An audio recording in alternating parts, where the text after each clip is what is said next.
നീ വല്ല സ്വപ്നവും കണ്ടതാവും. അല്ല,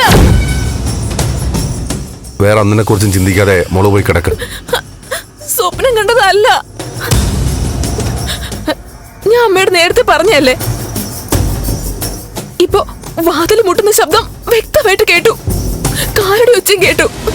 സത്യം അമ്മേ, ഇത് മീര തന്നെയാ. ആ ഭാർഗവിനെ വീട്ടിൽ കയറ്റി പോരുത്.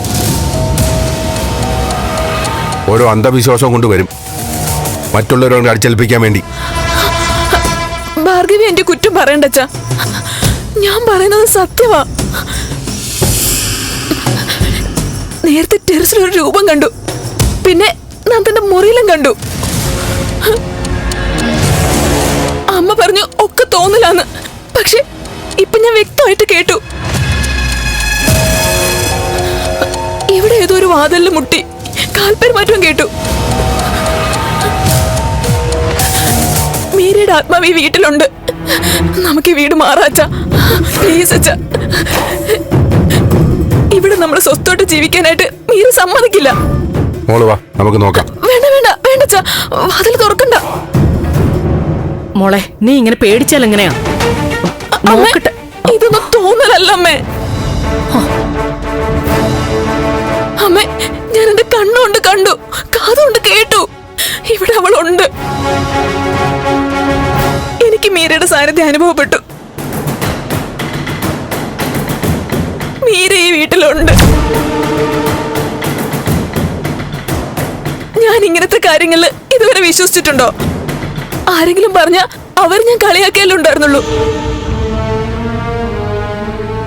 ഭാർഗവി ആന്റി പറഞ്ഞൊന്നു പറഞ്ഞില്ലേ, രാത്രി ഇരുമ്പ് കമ്പി വെച്ച് കിടക്കൂന്ന്. അത് കേട്ടപ്പോ സത്യത്തിൽ എനിക്ക് ചിരിയാ വന്നത്. പക്ഷെ ഇപ്പൊ അതൊക്കെ വിശ്വസിക്കാൻ തോന്നുവാ. ശരി, ഇതിന്റെ പേരിൽ ഇനി രാത്രി തർക്കം വേണ്ട. നേരം വെളുത്തിട്ട് ആലോചിക്കാം.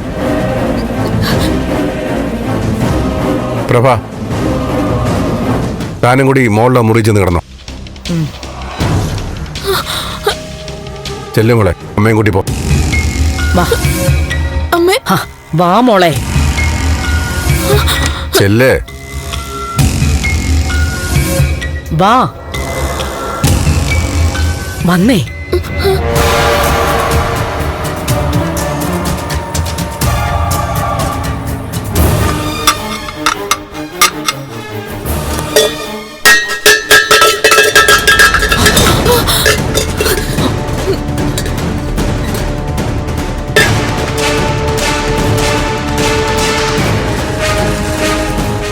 അമ്മേ, അമ്മ കേട്ടോ?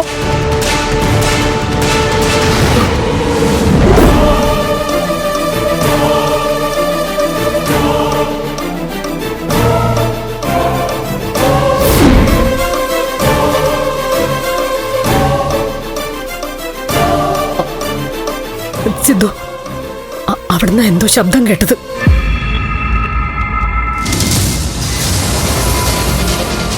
അമ്മേ, അച്ഛാ, പേടിക്കണ്ട, ഞാനൊന്ന് നോക്കട്ടെ. സിദ്ധു, വേണ്ട വേണ്ട. എന്താ പ്രഭായത്?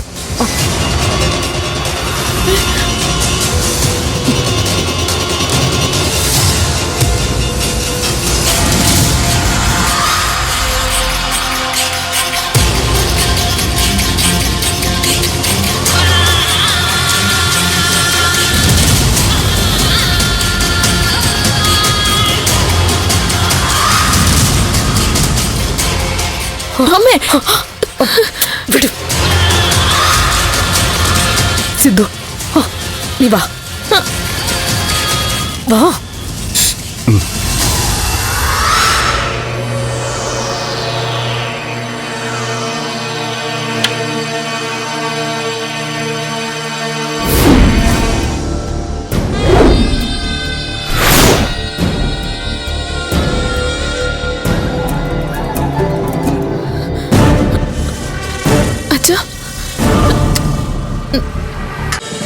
ഫ്ലവേഴ്സ് ഒരുക്കുന്ന കാഴ്ച വസന്തം യൂട്യൂബിൽ പ്രേക്ഷകർക്ക് ലൈവായി കാണാം. ഫ്ലവേഴ്സ് കോമഡിയിൽ ജോയിൻ ചെയ്യൂ, ആസ്വദിക്കൂ.